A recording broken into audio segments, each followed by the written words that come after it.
Tedx Talk Show is brought to you by Organissima, New York. Your exotic skin, hair, and beauty source, and your one-stop shop for all your natural and organic skin and hair care, featuring authentic organic Moroccan oil and prickly pear seed oil and much more. Bringing you only the best, straight from the source and proudly produced in the USA. So what are you waiting for? Shop today at www.organissima.com. Organissima, New York. Your beauty is our duty.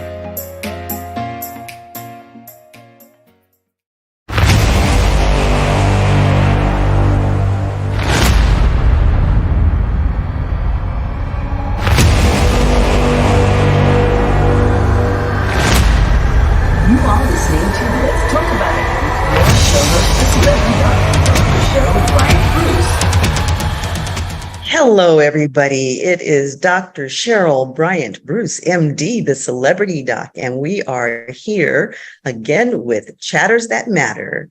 Let's talk about it. I am here with my celebrated co-host, Hurricane H, and I just want to take a second to welcome Hurricane H because he has now been officially made the co-host of Chatters That Matters, and we look forward to being a super team.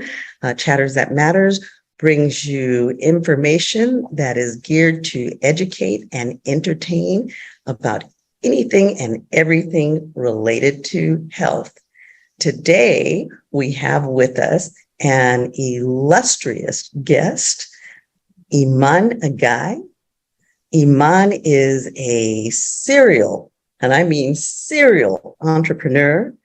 He is the creator of the Ultimate Course Formula, and he is a TEDx speaker. And we are going to talk about how Iman beat back death to become what he is today. So Iman, without further ado, if you can give us a little bit more about your background and tell us your story. Yeah, well, I'm super excited first to be here on the Chatters That Matter and with you guys. This is an awesome thing to be here in the work that you guys are doing. So it's an interesting thing because Dr. Cheryl were asking Hurricanes, like, what's the topic of today? And I was like, I don't think we actually chose a topic because we wanted to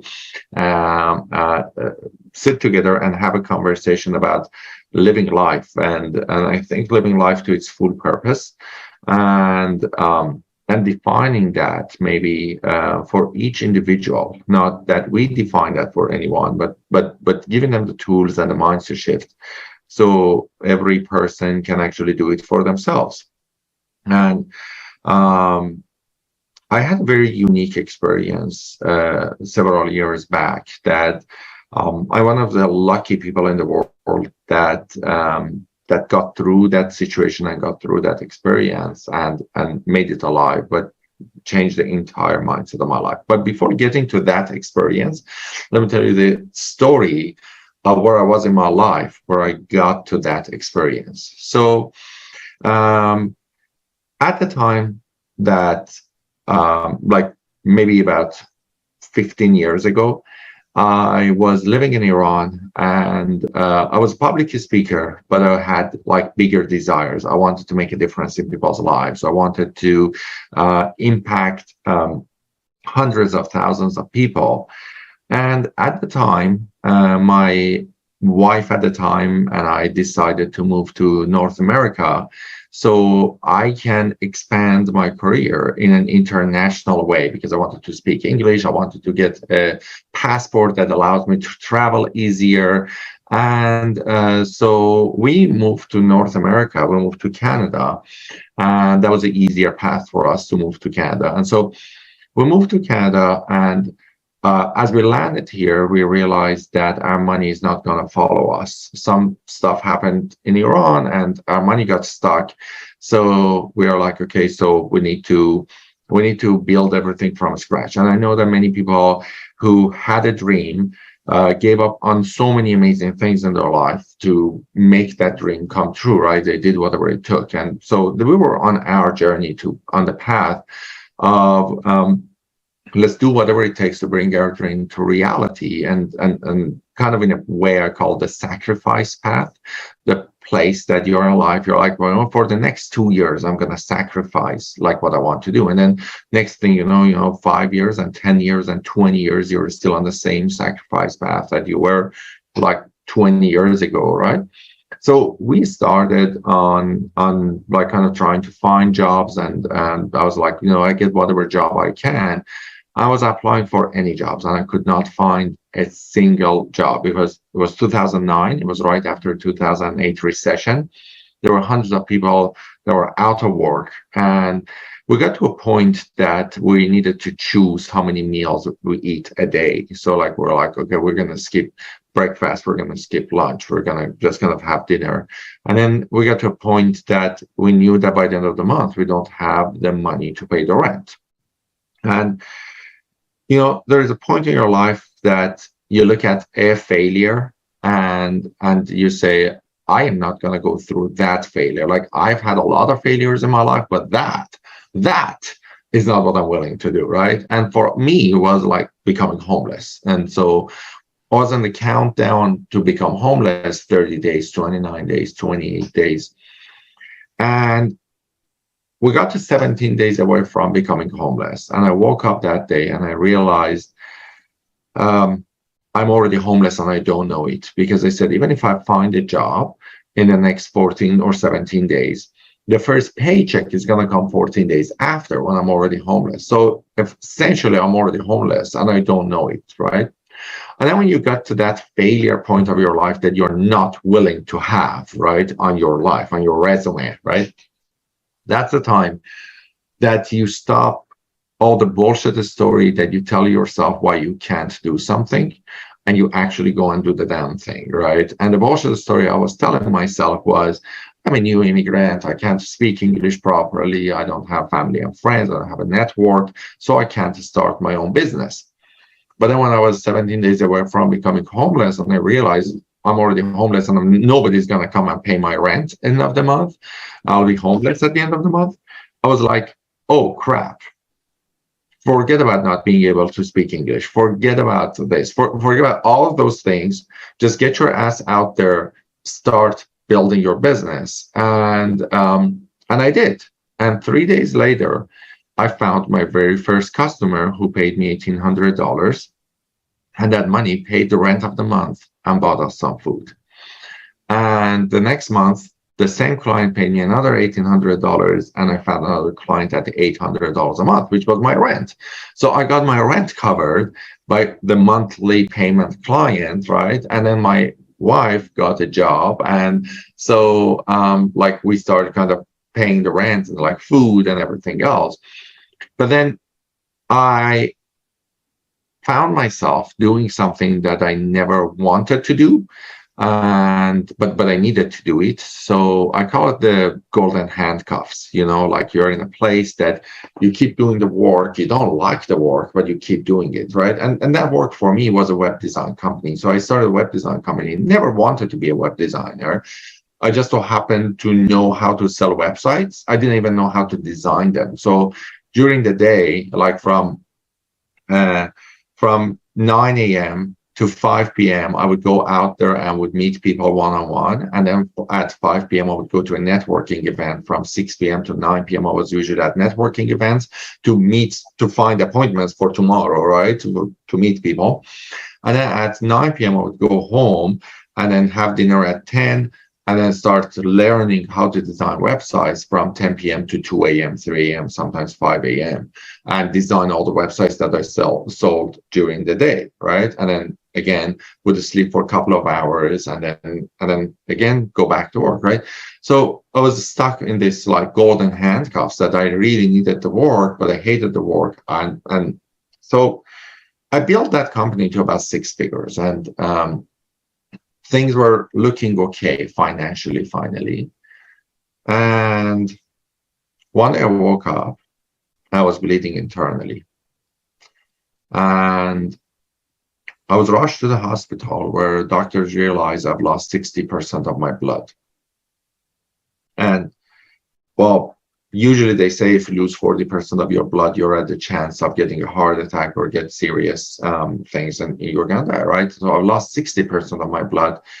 My hemoglobin was at 53, and or 53 or 48, I don't remember, because this happened twice to me. One time I was 53, one time I was 48, and like technically I was a dead man walking, and the doctors were like, you don't even have enough blood that we can perform surgery on you to stop this bleeding. Like, we just need to give you blood, hope that this blood we are giving you is faster than the blood you're losing. So tomorrow morning, hopefully we can perform a surgery and we can stop this bleeding.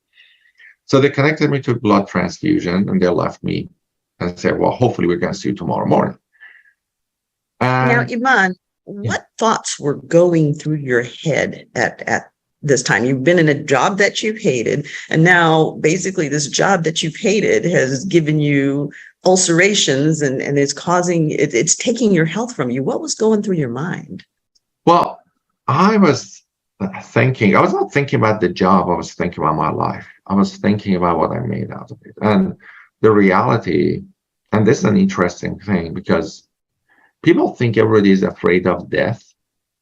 Mm-hmm. But the reality, at least for me and many other people that later on I talk to, people that are on their deathbed are not afraid of dying. They're afraid of losing everything that they worked hard for.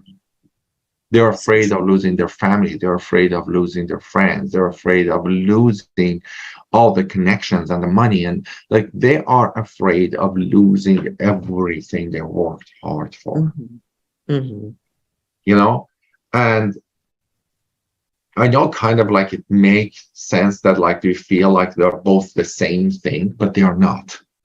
Right. When you're not there, you're not like, oh my God, I'm afraid of this death coming toward me. You're afraid of leaving all of these things behind and not having anything else. You're afraid of that unknown of what happens if I don't have anything, right? Absolutely. And as I was lying on my deathbed, I started thinking about my funeral. I started thinking about how people are going to remember me tomorrow. And I hated the way that people are going to remember me. I was like, tomorrow, if people come to my funeral, they're going to say, Iman was a nice guy. He was a web designer, and he was a nice guy. And I sure as hell didn't want to die a nice guy. Like, I didn't come to this world to die a nice guy. I came to this world to make a massive positive impact in people's lives. I didn't want people to come to my deathbed, to my funeral and say, oh, Iman was a nice guy. I wanted them to come and say, Iman changed my life. So you had to be in a very painful place at that time. It was not just physically painful, but emotionally and mentally painful. Absolutely, right? Absolutely. And then, well, they were giving me more and more blood transfusion, right? Because I went through 5 bags of blood transfusion. And every time they were going to connect the next bag, they were like, well, hopefully we're not going to die with this one, right? Because they're like, we can also have altercation with blood transfusion. So, like, it was an interesting night, like every night, like every time, right? But then as I started going through this, like literally I was seeing, like how you go to a gas station and you're like pumping up fuel on your car and you see like the gauge is coming up. That was the same thing for me with my blood, right? They were giving me blood transfusion. They would do a hemoglobin test to see how much hemoglobin I have, and then the next one, right? So I always found that kind of interesting because they're giving you blood, but it feels like they're taking just as much away from you. All the vampires keep coming in and snatching your blood away from you. Right. So anyway, so I saw like coming up. So I saw like 65 and 75, right? So now it's coming up, right? So as that coming up, as the gauge is coming up, I'm like, I'm having more hope, right, to stay alive. And I think it was on the 3rd or the 4th bag. And I said, well, it seems that you'll probably survive your deathbed. And if you do, what do you want to change? Now, let me ask you something. Was that kind of a scary feeling? Because, initially you were fearing losing everything, but now you're realizing that you are going to survive, but the life you left is not the life that you want. Was it a little bit frightening or unsettling, not knowing what was going to come next? Well, yes and no, and I'm going to tell you.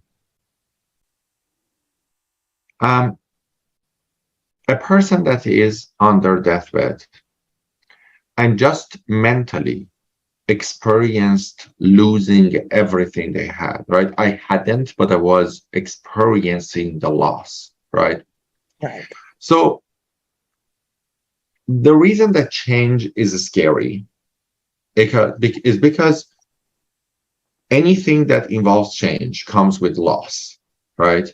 So when you want to change something, you're letting go of some stuff to replace them with some new stuff. So when you're letting go of some stuff, you are losing some things, right? And the loss is the scary part of the change. Right. So it's a loss of security, it's a loss of finance, a loss of health, it's a loss of something, right? But for a person that just experienced losing everything they had in their life and going through all those emotions, including their health, including their family, including their money, including their life, there is no loss that's the scary. So if you talk to people who have survived their deathbed, they say, after I survived my deathbed, I changed everything that I didn't like. And well, the day before their deathbed, they didn't like them, but they never took action because the loss was scary. But then now you took the scariness of the loss because nothing is as scary. Did you have a new sense of optimism? I had a new sense of that. The sense was, if it doesn't happen, I don't want to go back to what I was experiencing. I was caused that biggest regret. I've gone through so much pain in my life and so much fear in my life, but no fear ever comes close to the fear of being on your deathbed, looking back at your life and realize that you were alive, but you never lived. So Understood. So Iman, I'm listening. You probably see my emotions and my hands all over the place. I'm just absorbing. First of all, just listening to this story, and people probably watching and listening right now, they'd be like silent for a moment because they have to absorb it all. I mean, it's not easy to be here on the set and talking about an experience such as this one, and your story obviously is going to touch a lot of lives because your determination, your immigration piece, your setting goals and your dreams, all that stuff, was portrayed by you. You've designed it, you worked towards it, you made the necessary move. And it is not easy. I mean, coming from Iran to North America with all the stuff that's going on in the politics and everything, that is a big change. And then you had to suffer through certain things, and life is not easy when you're an immigrant. And I can relate to that. I happen to have also moved from overseas to the States. And so I can see the actual determination and all the things that you want to do and achieve in your life. And then you got to this particular point, first of all, you survived the worst because financially you were getting to the point where it's over. And then you didn't give up at the last minute. You made it happen. By the way, that's actually an advice for everybody watching and listening right now. Folks, it's never too late. And don't give up on your dreams. No matter what, you can turn things around. The last minute can be the minute where things happen. You never know. You mentioned something about failure, and I'm almost digressing a little bit, but just getting into the point that I'm trying to make for, the experience, the current experience you were talking about. You talked about failure. To me, there was no failure. You were just trying from one thing to the other. And, I don't even believe in failure personally, because it's only failure. Yeah, it's only failure if you stop, but you never did. It's just you transited from one thing, experience, and I call them experiences, from one to the other. Good or bad, otherwise, it's all learning experiences, but you made it. And you did something that a lot of people sometimes fail to do, even when they have everything. You started a business not even knowing, part of it, and you were able to pitch that and made it work. But then you did the correct part, which is learn what's necessary for the business on the go. Now, it might not have been the stuff you loved. It's not really what you enjoyed, but you did it because you needed to. You had a family to make the income from the revenue and just solidify your situation, and then hopefully transit to better. Now comes this tragic incident. First of all, doctor, you're a doctor, and this is not something new to you. But for me to hear, you're losing blood internally, and you just go in front of a doctor and they say, well, we don't know, tomorrow may or may not be here. That is probably, it's, again, talking about emotion. I don't care how good you were in your emotions, that will just drop all the stuff. But what's so interesting about your view right now is that you weren't that bad. You've experienced a lot of loss, but this is different. You were not afraid of death. And you know what? That's probably true, because we all know that is happening. One day or another, we all going to depart. The part that is difficult is everything else that you worked for, good, bad. It's like the losses, the family, everything that and you mentioned something powerful about what would people think about me. I didn't leave a legacy. So, okay, he's nice, and then goodbye, rest in peace. And that's really the end of the story. That's not really what people want. People want something, well, maybe not everybody, but you're the person that wants a legacy, that wants to keep on. Doctor, you wanted to interject there. Yeah, I actually want to give this story a little bit more framework, because I think that it's important to realize, we all talk about leaving legacies and stuff. And Iman was looking at the end of his life, but Iman was only like 25 years old when all of this happened. He was very, very young. Oh, well, thank you for making that. That's a big deal. Again, for our audiences today, this is a young life. This is vibrant living as it's a peak of life. Those are the best days, right? I hope that every day is a good day, and that's how I play my life personally. But you're at that age, just in the beginning of all the stuff, and the sky's the limit of what you can achieve, and you get to this. I have to say, first of all, kudos, just the way you thought about it. Not everybody probably can think the way you did. And even some people say I don't care. I just want to live. I don't care about what people think about me. Some people can be well, I just want to survive. I will just move on and start. So everybody has probably a different angle, but only the people that have experienced it would probably can speak to it. But you did. And we don't get oftentimes, someone like you that actually comes back, and really shares this value, because people take things for granted in life. And we talked about, life, and this is all about you, Iman. Life is precious, and time is precious. And at that moment, time was like the only thing that you had, because you needed the time to get the blood, those next pints of blood. You needed the time to revisit all your life and reset your mind on what's going to happen eventually if you're back. And you also were hopeful that you will make it, you'll rebound. And you know what? Maybe that's actually a part of why you rebound, because the fact is your mind plays also, if you collapse and you said, okay, this is it, I'm out, maybe, your body, I don't know, clinically speaking, I can't speak to it, but mentally speaking, I believe in the power of the mind over the body. And you can certainly, push to the limit. And we've seen stories, we've heard stories where people come back from some situation that no one will ever think that they can come back from, but they do. So I'll stop there. But I just wanted to really just kind of push that item out to the audiences, because it is power. Just to this point, from what you experienced all along to that level, and how you thought about it when you were there, and now you get into hope. So let's take it from the hope piece. Actually, on the thing that you mentioned here, so a little bit of correction on the years. So I moved to Canada when I was 25. So this was 10 days before my 27th birthday. Okay. So it's not, but there is an importance in that. So that's why I put the correction, because I'm going to explain what's the importance of that 10 days to my 27th birthday. But the biggest regrets, or top 5 regrets of people on their deathbed, right? So there's a person that was a palliative care nurse And she asked people on their deathbed about their 5 biggest regrets. And a few of those biggest regrets are, I wish I allowed myself to be happier. Mm-hmm. I wish I'd stayed in contact with my family and friends. And I wished I lived true to my heart. Big one. Big one. Nobody, at least in the top 5 regrets of people who have died, nobody said, I wish I worked harder.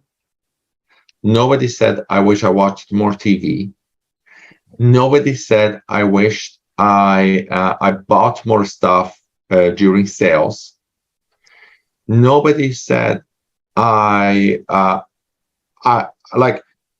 people were on their deathbed, were focused on what time could fix, which was living true to their heart. And if they got a second chance, they would live true to their heart from that point forward, staying with their family and friends. So they would stay in contact with their family and friends. They would, like, everything that they regretted were things that could be solved with getting a second chance. Right? And that's exactly what you said, Harkin, in the conversation that you were having. Is like, yes, this is the, like, it's the time, like the time that we have on this planet. And actually that's what, so later on, several years after that, I delivered a TEDx talk exactly on this, that we are having so many bad habits, that our bad habits are causing our lifelong regrets. We spend so much time in front of TV, and then on our deathbed, we're going to say, I wish I stayed in contact with my family and friends. Shut off the TV, pick up the phone, and call your family and friends. Go to their place and hang out with them, or just, I mean, distances are far these days, but at least make a phone call, right? All of those things, right? Or there's always soon. Or people say, like, I wish I stay true to my heart. And guess what they're doing? They're spending time every single day on social media, watching TikTok videos and Instagrams, all of those things. And guess what? You're doing this because you're avoiding what you want. So it's easier to take it in as opposed to accepting what you want and go and live through to that. So if you need to have a hard conversation with a family member, it's easier to watch a TikTok video instead of shutting off that TikTok video, going out and have that hard conversation with that family member that allows you to live true to your heart. Say that again, because that's a very, very powerful statement that you just made. So one of the things that we do, we avoid hard conversations and hard actions by having input a reality. So for example, like when people are watching TikTok, when people are watching YouTube, when they are watching episodes after episodes of Netflix shows or TV, what we are actually doing is that we are trying to avoid some stuff that are harder to do internally. Like, for example, let's say you have a problem with your spouse and you need to have a conversation with them, that conversation leads to you have an easier, more truthful situation with your heart, right? But if you have that conversation, that's going to lead into inconvenience. Like, they're going to be angry, they're going to be mad, they're going to feel like, right? And yet it's easier. So we choose, let's just spend some time on our Instagram or on TikTok or like all of these things, as opposed to shutting that down and sitting there and understanding what it is that we actually want. That piece itself is very challenging and painful, right? So instead of sitting there and just like, okay, let me actually get a pen and paper and go write down something like what it is that I want in my life. And then let's make sure that we go and have that conversation with my spouse, with my loved one, with my kids, right? And then we are like, no, you know what? that's going to cause inconvenience. So we choose to live in inconvenience and not true to our heart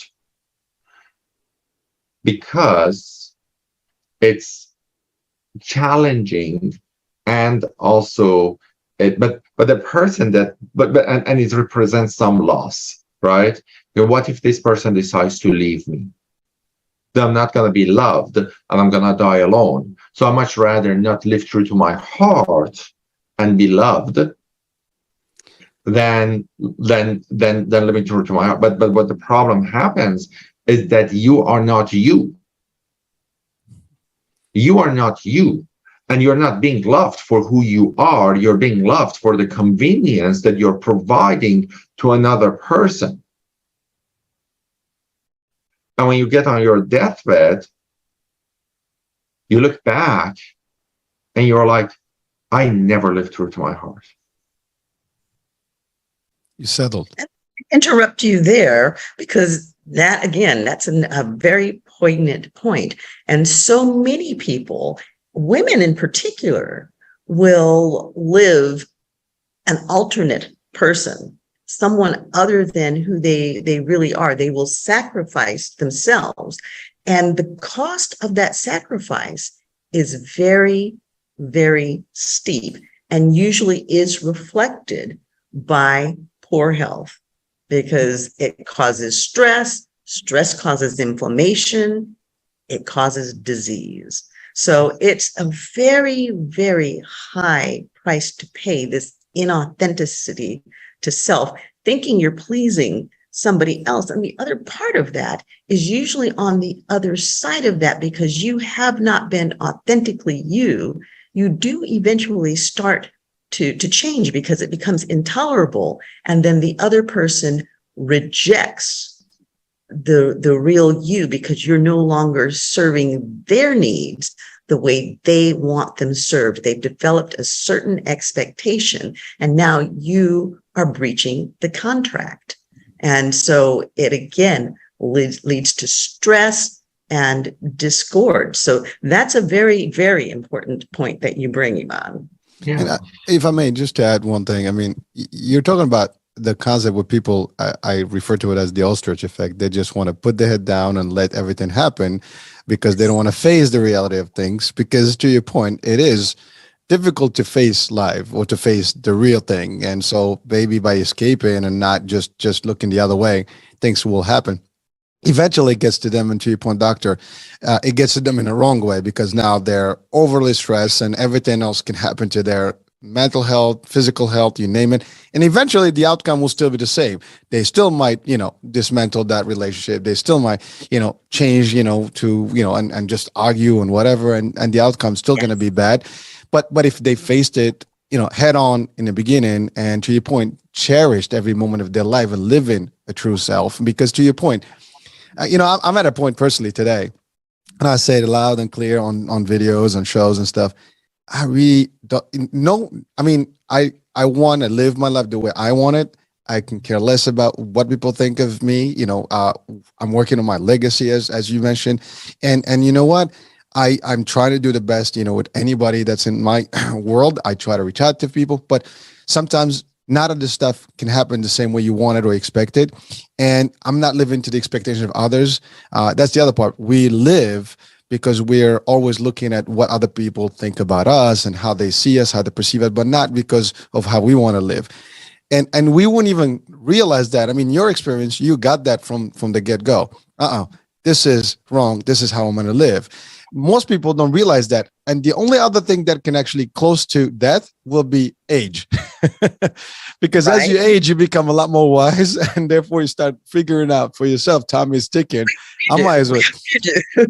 Listen, that's what I have been, Into some real unwise elderly people. So. Well, that's true. Well, again, it's also, we just said it, right? People avoid reality. Yes. And some people live to that level for as long as they can. And sometimes that is workable. You can manipulate it and maneuver it through that age and not realize, like, what the hell just happened in my life, and you want to do this. And you mentioned something 25 and 27. Well, a lot of people at that age, don't even think about death and what's going on and legacy. They just live the life. I mean, I was there too. I mean, I had my dreams and stuff, but you want to enjoy the moment, but you don't realize that life is got to catch up to you quick. And you know what? Before you know it, decades move on quick. For me, it's like, I remember 30 years ago, as I came to the States, it's yesterday. I mean, literally 30 years went by like, just a blink of an eye. I look at my kids, my eldest is 26, my youngest is 16. I'm like, where did it go? And that's when you realize that you're really aging, and your muscle is not doing the same. Your body. My baby is 33. Okay. No judgment there. But you know what I mean, right? It's happening so fast, and by living the wrong life, Right. by working in the wrong place, by not doing what you love. Like, I love to travel, and I recommend that for everybody out there. See the world, enjoy life. Like, the moments that you have, that you capture in your memory and with your family and friends, they're not going to come back again. And sometimes the places you see, you might not go back to. I mean, I just came from overseas, and I'm not sure when the next time I'll go back to those places, right? If I ever do. My mom was with me, and she's very aged, and so we almost made the commitment that probably this would have been the last time she would visit her homeland, right? We don't know that, but the fact is, there are things that you cannot control. Life just happens the way it is. And you don't realize it until you are at the extreme event. In your case, it was really that bad. And so it's funny. I was thinking about this as we were talking, right? Like you were talking, Doctor. I think the show's title should be A Celebration of Life. Yes. And I had a show title. Just forgot what it was. I'll look that show title up because it was something to that extent. Right. So so in my case, I started like going through that experience that night, right? And then I said, if I get a second chance, I'll live every single second of my life true to my heart, and I'll do what I'll live a life with no regret. Well, I got lucky that night. I stayed alive, of course, and they kept me at the hospital for 10 days. They started doing tests after tests after tests, and they couldn't find any source of bleeding. They were looking at me, they're like, there is absolutely nothing wrong with you. And they did all different type of tests, like all different MRI, CT scans, like all different type of scopes, like everything, right? And there was absolutely nothing, wrong. And they said probably it was a virus that caused the bleeding. And then 10 days later, after 35 different tests, they sent me home. They also performed a laparoscopy, and they couldn't find anything. There was like nothing wrong. And they sent me home. And just so that everybody understands what a laparoscopy is that they actually go in and look at your insides to see if there's anything going on there. So it is an invasive procedure. Right. So they're like, after that, they said, well, there's nothing wrong with you. Go home. Well, that you go home was the night before my 27th birthday. And I always looked at it as the most amazing birthday gift that I've ever received in my life. It felt like the rest of my life was given to me as a gift. And so ever since, every morning I woke up and I asked myself, if I die today, is there anything I would regret? And if there was anything on that list, I would set a journey, or go on a journey, or on a path to be able to fix it and to remove it and to improve that in the situation. that I don't have any regrets. And I tell you, hasn't been easy. Probably I've lived one of the most exciting and challenging lives over the past 11 years since I decided to live a regret-free life, because there are things that are so hard to go through, and yet you choose to do them because you don't accept the sacrifice plan long term. So of course, anybody sacrifices certain things, right? But I decided not to have the sacrifice plan as a way of life.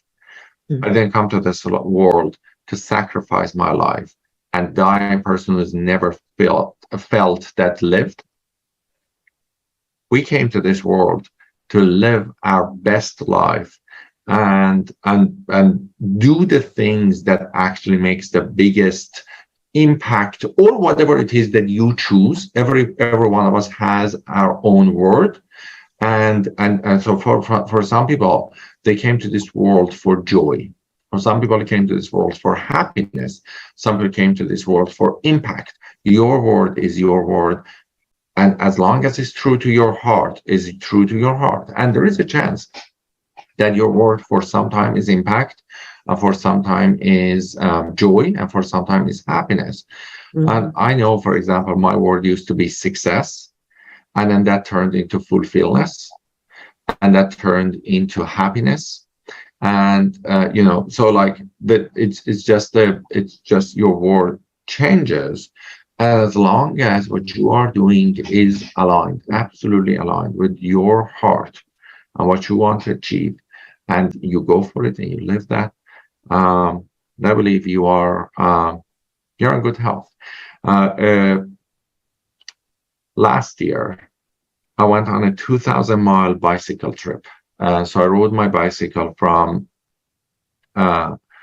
Seattle to San Diego on Pacific Coast Highway, and it was about 2,000 miles. And there were a couple of points of that trip that I came very close to death, and to things happening, and almost fell off a cliff at one point. And I stopped, and like I'm literally at the edge of the cliff, and just have jumped off the bike. So the bike falls down and don't fall down, right? So the bike is at the edge of the cliff. I'm standing at the edge. I'm looking down. I'm like, well, that's 1,000 feet. So like, right? So I'm looking down, and I'm like, if you had died today, would you regret anything? I'm like, well, good time for asking this question, right? It's just experience. And I'm like, nothing. There's absolutely nothing I would regret. And I'm like, okay, you're living life right. You're living life right. Okay, get back on the bike. Not a lot of people could actually live to say that and actually get it to that point and do that. But it's amazing how that change that you kind of pushed through your life has become part of it. And now you do live with no regrets. And that's super. I mean, it's fantastic for people watching, listening. We should all be motivated by this and inspired right now. Yeah. I give you the title of the show. This is a good point to put the title of the show in. The title of the show is Winning the Game of Life After Saying No to Death. Oh, I love it. That's awesome. Yeah. There you go. We have it. Yes. So we had it from the beginning. I just forgot what it was. So here is the thing. No matter what you do in life, there are going to be things that you would regret. That's a reality. I don't remember, there is actually a word for it in sociology. I don't remember the exact word for it, but there's a concept that no matter what you do in life, you would have regrets, right? And you do, right? Like, for example, last year I went through divorce. I went through separation with my ex, and I was in love with her, and she is in love with me. Like, we love each other. But then it got to a point that we needed to separate from each other because love wasn't enough, right? And so I would look back at that and I would regret certain things, no matter what, right? So when we talk about living a life with no regret, it's not that you are not going to have regret, no matter what you do, because you're always making a choice. Always, like you're and then when even when you're not choosing between the two options you have, you are making a choice. You are making a choice of not changing things the way that they are. So at any given point, you're making a choice, and there are chances that you make a choice on one thing, and 2 months later you realize that you wanted the other choice, or 2 months later you say, well, I achieved this, I wish I had done the other one. So the brain always finds things to regret. But when it comes to living a life with no regret, we're not talking about those regrets. We're talking about regrets that are lifelong regrets that stop you from living true to your heart. And that's a big distinction, because people are like, well, I was actually talking to a very successful entrepreneur a few months ago, and I asked myself, like, if you died today, what would you regret? And he said, I would regret not being with my kids as much as I could while they were growing up. And this is a guy that is spending pretty much 24/7 with his kids today. And the kids are like 18, 20, 25 right now, right? But then it was like, but when they were 6 and 7 and 8, there were many nights that I was working hard. And I regret. That's the only thing I regret going back. And I said, well, is this a lifelong regret? And he said, well, I can't go back and get it. But the reality is that I have this because I did that. I can spend 24/7 with my kids right now because I did that work, right? So that's what I talk about, limited sacrifice. So anybody works hard. Anybody goes through hard situations. Anybody, like that. I'm not saying that don't work hard any day. I'm not saying that don't, but know what you're working hard for and have boundaries around it. Anytime, any given time you go look back at your life, there are things you would regret. But are they lifelong regrets? And the lifelong regrets that cause you not living true to your heart. I'll tell you a story. A very close person in my life. Last year, he was 64. He woke up in the middle of the night at 2 a.m. Sat at the dining table and said, my stomach hurts, and asked his wife to give him medication. And his wife went toward the kitchen and he died. 3 minutes. 3 minutes from the time that he woke up till the time that he died. When the ambulance got to their home, he was dead already for like 15 minutes. And 2 hours before this, he was at a party with some friends. And like all those friends say he was healthy, he was okay. Like what? Like no one can actually make sense of what happened, except that he just woke up and he died. And the one thing I know about this person is that every single year he said, let me get to September and I'll change my life. Let me get to September and I'll stop doing what I'm doing. Let me get to September. And September was an important. Why September? Oh, because he had a bookstore. So September he would sell a lot of things. So he was waiting for September to sell lots of things, so he would have money. So then he could change his work. He could change, right? Right. So every year he waited for September. He waited for the school day, right? It was like, I'm going to get to school day. I'm like, going to get to end of August, beginning of September.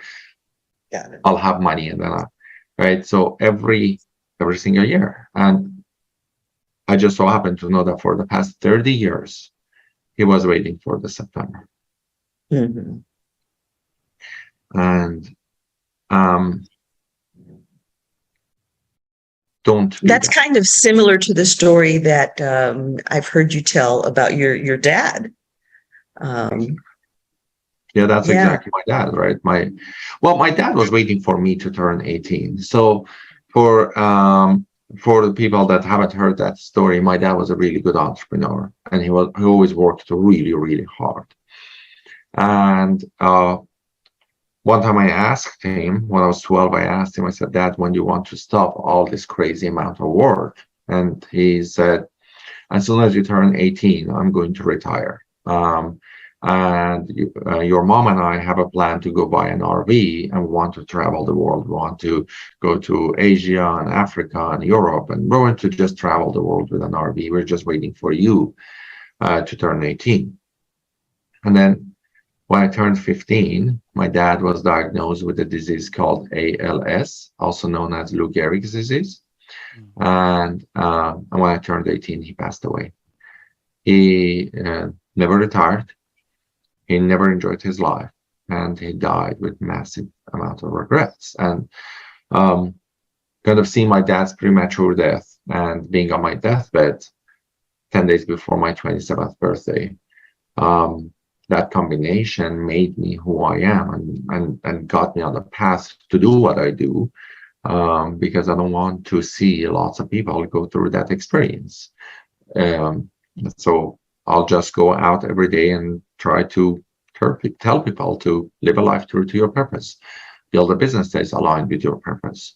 Yeah, let's talk about what you do and how you do it, because it's incredibly impactful. Iman is actually one of my mentors, and he came into my life at a time when I had just come through a near-death experience. And I came to Iman because I said I knew that I had a purpose, and I was in a rush to get to that purpose. I didn't have time to play around. And Iman took me in and took me through, carried me through the next 2 years, because the next 2 years were basically an incredibly difficult struggle with health and, a relationship that was falling apart. And it really was the course, the family, the teachings that got me through that period. So tell us about the hope that you give, the positivity that you give. Thanks. So in the core of it, I'll work with people to build a business that is aligned with their life purpose. Now, the vehicle that we use for that is by I teach people how to create and sell online courses, and how to share that knowledge and message with the world to create a big impact and build a successful business around it, so they can do all the other things they want to do. So I personally found the best vehicle for building a business that is based on impact and income and financial location and time freedom, to be creating and selling online courses, because that allows you to be anywhere in the world that you want, anytime that you choose to, and you still generate income. And so I personally found that vehicle to be the most important vehicle. But then the core and the reason I do that is because I want to help people to build a business that is aligned with their life purpose. And in a lot of my classes and events, that's actually what we focus on. We focus on personal development. We focus on understanding your life purpose. We focus on understanding your story. We focus on understanding what's getting in the way of your confidence. We have an event called Hot Mess Mastery that talks to people about like how to be a hot mess and still enjoy life, right? We have another event called Bullshit Mastery that we talk about how to deal with the bullshit that your brain tells you all the time about the stories that you're living, right? And like We do all those things because at the end of the day, yes, business is amazing and great, but it should be in the serving of your life purpose. You shouldn't serve your business. Your business should serve your life purpose.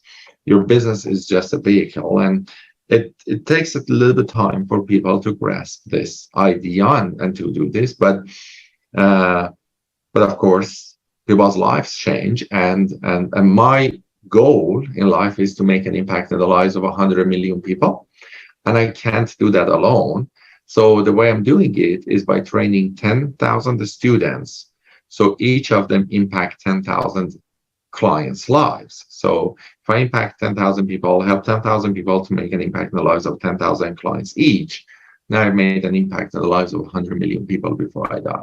And that came actually on my 27th birthday as my goal. And I want to make an impact in the lives of 100 million people before I die. So that's Iman, business is a vehicle for it. Iman, I have to say, first of all, that's one way to do it. I mean, the other one is doing podcasts and shows, and these things can go viral, and a lot of people can watch them worldwide. And I think the impact of this is just, it's going to expand, all over. It's like wildfire. And by the way, great work, because you're right. The idea of business, everybody is going to work. Yeah, we have to make, some, living, right? Somehow. But the right way to do it is to enjoy your life, and to your point is to serve your purpose and your life, not the opposite around. Because some people work for the job, not the job for them. I mean, it's amazing how a lot of people are caught up in that scheme, and it's a problem. They don't know how to get out of it, and you have to figure a way. And again, today with technology and the online space, I mean, there is a trend where people are actually moving towards it. A lot more, Yes. Prior to pandemic, it was not. I think post-pandemic, a lot of people found their way online, and it's helping to a degree. And of course, courses and folks like you, doing the work, helping and guiding people. And I did want to just bring something back, to the topic about the story of your dad. It's something that actually happened to me personally, where I also started changing my life to this effect. Not a death experience or near death experience, but someone I worked with, whose father retired and died the same day or the next day. Okay. And so, when this happened, I was 20 years ago, and it was just like a mind, boggling thing. Like, it hits you at there, because this is a person that worked day in, day out to provide, to do. And then hoping that at the time when he retired, and a lot of people make that mistake, I want to retire and then I'll go check out the world. Well, there are no guarantees we're going to be here tomorrow. There are no guarantees we're going to be here today. I mean, your friend, 3 minutes, and he was no longer there. I had a friend who actually went home to his wife, and just said, I'm going to take a little breather and go to sleep. Never woke up. 50-year-old. So this is life. We don't have guarantees about the next stage of it. What we do know is we live the past. We have some experiences. And then we have today, and we have to maximize today's opportunities and live, to your point. So every day that goes by, we don't have any regrets past. And I'm not talking about the regrets that you mentioned, because you're right. There's always going to be decision making and choices, but it's really the big picture. Did I live a fulfilled life or not? Yeah, there's always going to be planning for the future, but you have to understand that you can't live in the future. All we have is today, and we have to live today and optimize, maximize what today brings, because tomorrow may never come. Yeah. The moment is now, the time is now, and live your life as that you're going to live today forever. And then, of course, to your point, planning, I always do the plan. I mean, you have to plan the future, but there are no guarantees. You make choices, you make stuff. But if you don't plan, also, that can be a problem. Some people live day to day, which, it works for them. Yes. Don't put off today. Don't put off life today. That's right. For this delayed gratification of the future. Because when the future comes, it's going to be today also. So you just need to live in today. Plan, but live. Well, doctor, you're in the medical world, and you just gave the experience of you going down from the north down, from the West Coast, and you know what? That's a physical activity. believe it or not, doesn't matter as you age. A lot of things that you could possibly have done sooner, you're not going to be able to do physically the same way. So just from that aspect of it, you want to enjoy today as max. Your body's still doing things. Make it work. Do whatever you can, with it. Enjoy it, because there will be a moment, even if you wanted to do it, you won't be able to. Your body's just not going to respond to it. And that's a big. My mother had actually, for years, as long as I can remember, my mother had always said that we were going to go on a trip together. She liked to travel. My dad wasn't real big on the traveling, and I was a big adventurer. So she wanted to go on a trip together. And then my niece came along, and the plan was that the three of us were going to get to New York. We were going to go to New York, but she kept putting it off. My dad needed this, or this was going on. She kept putting it off. And in 2016, my mom passed away, and we never made that trip. And it's one of those things that I reflect on. I recently visited with my niece in New York, and we both kind of looked at each other and we said, Grandma should have been here. So don't put the things off that are important to you. Make a way to get to them. I mean, Iman just rode clean from the north, and it's a hike because Iman lives in Canada, okay? And he rode all the way down to San Diego. So this was a major, major hike. And it's not like Iman was this major biker. He just decided one day that he was going to meet this challenge for himself. And, really, Iman, how much preparation did you have before you took that trip? Actually, not much. I'm 270 pounds, so that's the first thing. Like, I'm not a like a light guy that's like sports or whatever, right? I'm 200. At the time that I started the bike trip, I was 270 pounds, and I practiced probably for about 15 to 20 days, and I was like, you know what? The trip itself going to be the practice, So when I started, and I have herniated disc, so when I started, day one, I rode only like 3.5 hours, 4 hours, and then day two was like 4-hour ride, right? It was extremely challenging, and then by the end of the trip, there was a day that I rode what's known as the century ride. The century ride is riding 100 miles in a day. And actually, so that day I also fell, dislocated my nose, broke my front teeth, and got a hairline fracture to my left hand, and put my nose back in place. And a cop came and said, like, do you want me to call you an ambulance? I'm like, no, I can still like do this. And I sat on the bike and continued riding the bike without being able to eat anything because I broke my front teeth, and couldn't breathe properly because my nose was swollen. But I was like, I'm on this trip because I wanted to do a physical challenge, and this got just better. And I finished. And this was the day after I separated from my ex. So October 1st we separated. October 2nd I sat on the bike and so rode the bike for 12 hours and got to my destination by 8 p.m. Started 8 a.m., finished at 8 p.m. and without eating anything the entire day, and biking for like 100 miles. So and with a broken hand and broken teeth. Kind of. And he got COVID. Oh, well, COVID was about a few days before that. So I was in recovery from COVID at the time. So in early September I got COVID, and so this is like 4 weeks after that. You remember the freaking Sandra story, Dr. Cheryl? Yes, don't you? the Sandra story.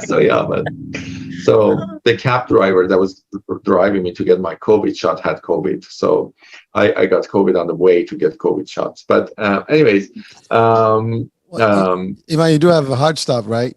So yeah, I do have a hard stop, but this has been an amazing interview, and I'm really glad that we did this. And really the chatters that matter. This is amazing name for this show. So if you have two major takeaways, what is it that you want people to take away from this show? Slow down the fast, crazy speed of life, and give yourself some time to understand what it is that you want and what it is that your heart wants. Like, what does it mean living true to your heart? Unfortunately, many people don't know how to dream, like have forgotten about dreaming. Like, if you ask them what's your dream, they can't tell you their dream but yet we spend hours and hours in front of TV. An average North American spends 5 hours a day in front of TV. 5 hours a day. And we spend like 15 to 20 hours a week on social media. And then we say we don't have time. Yes, you do. You just are spending it in a place that you are having a one-way communication with an outside world that is not real. So slow down, put them aside, sit and think about what life means to you and what you want to do and who matters to you, and start building relationships and connections and all of those things with things that actually matter to you. That's number one. And number two, I know this is very deep. But I highly recommend to people to sit and write their eulogy today, and see if you're living that eulogy. Like, if you have the chance to do your own eulogy, what do you want to say? And then look back and see if you're actually living that eulogy or you're living a different life. And if you're living a different life, go back and live the life that would give you the eulogy that you would be proud of. You are, with living, you're writing your life story. This is the interesting thing. You're the author of your life. Every decision you make is writing your autobiography, right? So you're a living autobiography. So live your life the way that you want your autobiography to be written. Powerful. That is excellent. And I strongly recommend that everybody do that eulogy assign. That was one of the most powerful things that I've ever done. Iman, we thank you. You are such a wealth of information. You are so inspiring, motivating. I am grateful for you, my brother. So if you can tell our audience how they can find out more about you, find out more about what you're doing, your programs, because I recommend that program to everybody. I recommend Iman to everybody because it's a life-changing experience. Thank you. So the easiest place for people to connect with me is my website, imanaghay.com. That's my general website, and then from there you can find different things that we do, because I have multiple businesses. So we have the Ultimate Course Formula, which actually I think on top of the page you can find information about that, on how to create and sell online courses. And then I have a couple of other companies. So yeah, the best place to go is imanaghay.com and connect with me there. And we will be posting that information on the site with your bio and with a picture of your bright and shiny face. Perfect. Thank you very much. And thanks for having me on this amazing interview. Thank you. It was a pleasure. Thank you. Honor. And we'll be sure to have you back, because there are loads of Iman stories and he has loads of excellent points to make. So, this will be an ongoing learning experience with Iman. But again, I do recommend that you go to his website and just eat that bad boy, the whole thing. So thank you again, Iman, for joining us. You have been listening to Chatters That Matters. Let's talk about it. And I am your show host, Dr. Cheryl Bryant Bruce, the Celebrity Doc, and my new co-host, Hurricane H.